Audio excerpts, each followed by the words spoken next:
friendzone dan selingkuh.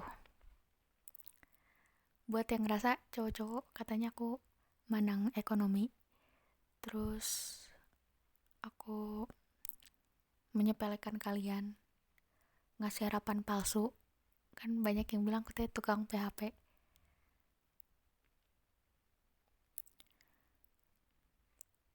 Itu kalian hanya playing victim. Atau gini, kalian disakitin nih sama first love kalian. Terus kalian tuh gak ngelihat aku as a girlfriend. Kalian itu ngelihat aku kayak ibu. Makanya aku kan dari awal gak ngarep apa-apa ke kalian. Terus kalau ada yang bilang, apa sih Yodi Jema udah punya pacar? Gak tahu, itu tuh aku tuh cuman ngetes doang. Apakah kamu itu percaya atau enggak kalau aku udah punya pacar? Apakah kamu akan effort untuk bertanya yang sebenar-benarnya atau tidak?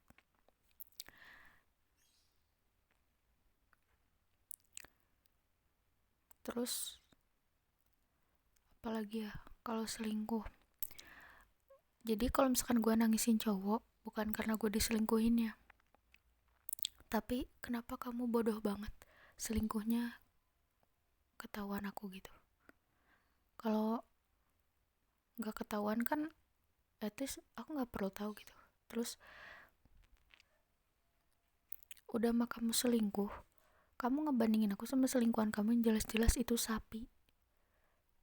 Ya tadi kayak di konten-konten gue sebelumnya, selanjutnya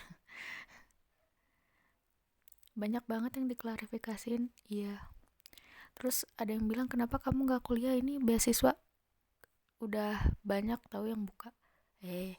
Kalau masalah kuliah, gue udah dari tahun 2020 sejak gue lulus SMA dan gue sembuh dari penyakit yang gak jelas gue udah cari beasiswa kemana-mana. Tapi yang gue pikirin adalah diri gue sendiri, karena kan gue kan bukan orang kaya. Tapi ada tapinya, gue juga kapok pakai jalur beasiswa atau jalur gratis-gratis gitu, karena pasti ada harga yang harus dibayar lah. Dan gue udah gak kuat lagi sama konsekuensinya, dimana pasti data gue dijual dan gue selalu jadi kambing hitam atas kesalahan yang gak gue lakukan. Dan di pertemanan pasti gue akan selalu dipicingin, karena ya orang akan mandang gue adalah anak yatim yang jadi sodakohan gitu. Dan yang nyodakohin ini adalah first love-nya dia, yang suka kebayang-bayang itu, yang kayak di konten gue sebelumnya, selanjutnya mulu. Ya kalau kalian pikir aku nggak nyari beasiswa kuliah, udah dari tahun keberapa gue sampai buka LPDP makan. Ya pokoknya gue sampai lihat-lihat gitu.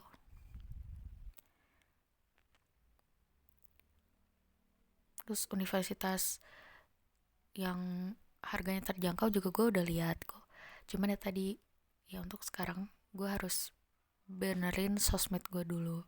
Gue harus beresin, bukan benerin sosmed aja sih, lebih tepatnya beresin masalah-masalah gue yang sebenarnya udah nggak peduli sebenarnya mah, tapi trauma gue tuh nggak hilang-hilang. Dan ada aja pihak yang gak bertanggung jawab yang ngungkit. Pihak ini nih bener-bener toksik parah, playing victimnya kebangetan, dan banyak yang dukung. Gue kira itu beneran banyak, ternyata dia juga beli toh gitu. Makanya gue ya untuk sekarang mah gue beresin dulu masalah-masalah gue gitu. Kalau misalkan oh iya, dress code pakaian kalau nongkrong. Oh ya, by the way gue bukan anak tongkrongan ya, dan gue gak masuk circle mana-mana, karena di setiap circle pasti nanti gue tuh selalu jadi yang bukan yang dikucilin atau dibully sih, lebih tepatnya pada takut sama aku gitu, karena aku umurnya masih muda tapi terlalu dewasa gitu cara berpikir dan melakukan sesuatunya.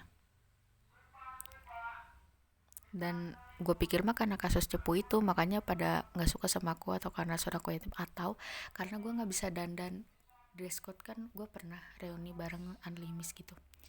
Terus pas gue dateng, mereka pada diemin aku semua gitu loh. Gue pikir karena apa gue nggak asik kali ya, apa karena gue miskin dan gue susah kali ya, terus atau gimana, apa gue nggak cantik apa gimana. Padahal gue udah berusaha dandan, tapi memang kejadiannya waktu itu muka gue tuh ya kena, buat yang percaya setan ya. Tapi kalau misalkan buat yang nggak percaya, tapi bukan karena skincare KW, gue kalau beli skincare pasti ori walaupun nggak mahal gitu.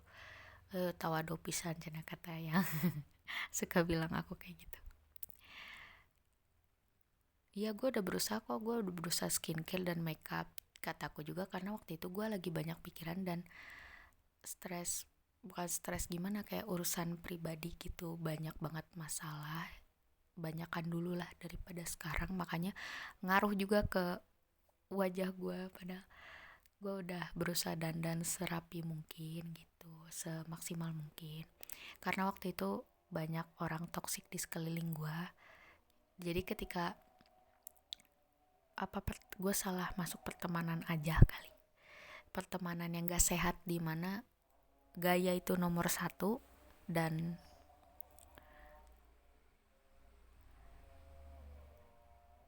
ya yang penting gaya aja gak sih, hedon. Kayak orang gak punya juga maksain hedon terus pamer depan aku, ya aku mah iya iya aja.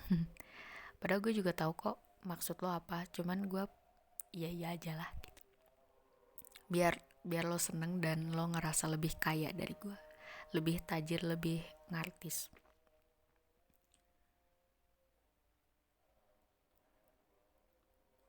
Gue kan gak bisa nyenengin semua orang ya. Kalau misalkan friendzone, itu kan karena kamunya sendiri gak berani nembak.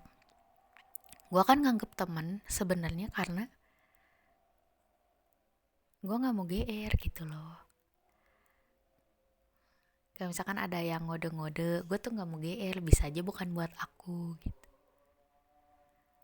Kayak misalkan ada yang bilang aku sama si ini suka kode-kode, enggak, itu dia yang halu. Sebenarnya gue gak punya temen.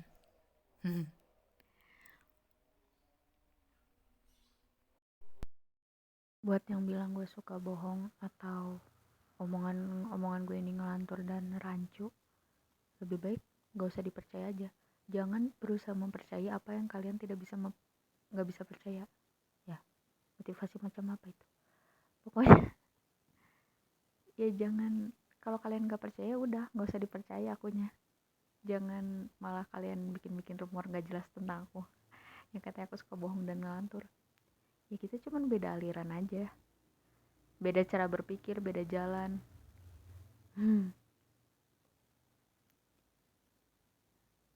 Ya gak berarti semua hal harus sama sesuai apa yang kamu mau kan. Tapi kalau dibilang, ada yang bilang, songong banget orang miskin sok-sok nggak pakai jalur Quran, nggak pakai jalur beasiswa, lo nggak pakai jalur gratis, mau jadi apa misalkan. Terus kalau aku mah ya, dibilang butuh jalur beasiswa, wah butuh banget, 100% gue butuh. Ya tapi tadi, kalau dibilang butuh mah butuh banget, yang gratis-gratis gitu butuh banget, karena gue bukan orang kaya. Rata-rata yang pakai jalur gratisan bukan orang susah beneran, gue liat-liat malah orang kaya.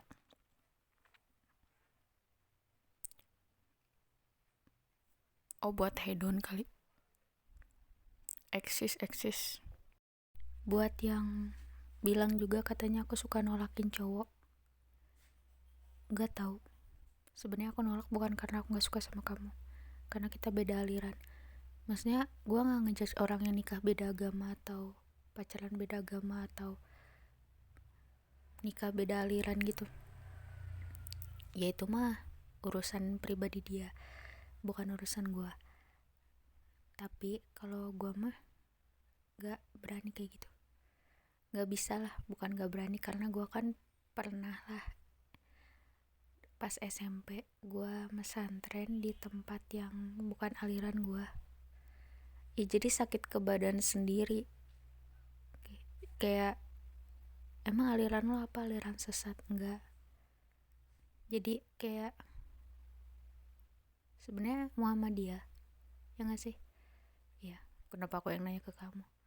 Muhammadiyah, di mana kamu subuhnya pakai kunut, gua enggak. Tapi bukan yang sesat gitu, bukan. Terus kalau misalkan ada gua ngaji kitab-kitab gitu, ya gua mah cuman ngikutin aturan yang di pesantren aja. Buat yang bilang gua udah ngomongnya bahasa Indonesia aja, jangan bahasa Sunda. Sunda kamu teh kasar gitu, nggak enak didengar. Ya biasanya ngomong gitu orang kampung, dan gua kan ya tahu sendirilah. Padahal dia udah, waktu misalkan dia salah, guanya ya udah aja gitu. Katanya, ya sesama muslim harus saling menegur, atau nggak usah bawa agama gitu. Ya ada yang bilang juga nggak usah bawa agama. Agama itu tidak menjual. Ya ini kan klarifikasi namanya juga. Ya memang serba salah sih. Gue ngomong Indo salah, dibilang nggak bisa bahasa Sunda. Gue ngomong Sunda salah, dibilang kasar. Gue ngedengerin curhatnya dia salah, gue nggak ngedengerin salah. Padahal dia yang salah, dia yang marah. Selalu gitu. Oh ya, by the way, gue nggak bisa berdagang. Bukan nggak bisa sih, lebih tepatnya gue udah berusaha aja. Pas kelas 5 SD ada bazar, jadi ada stand-stand gitu. Pokoknya kita masing gue sama sekolahan gitu masing-masing bawa dagangan. Gue bawalah telur asin dan berbagai ciki yang murah-murah itu. Terus ya kebiasaan shopping gue dari SD emang gak hilang-hilang ya. Jadi uangnya dipakai untuk shopping, sampai ada ibu-ibu sekelas gue itu yang negur gue, ini yang jualan kemana? Ya udah, yang beli cuma satu, jadi dagangannya masih utuh, uangnya habis dipakai shopping. Gue shopping beli komik waktu itu. Yang bilang gue suka ngedalil, buat yang bilang gue suka ngedalil, sok-sok nasihatin orang tanpa diminta, ngedalilin orang tanpa diminta. Itu mah namanya kamu playing victim supaya nama aku hancur depan publik. Kamu denger cerita tentang aku dari siapa sih? Orang gua gak punya temen. Lebih baik tanya langsung ke aku. Ya ketemu aja dulu, baru ambil kesimpulan. Anjay.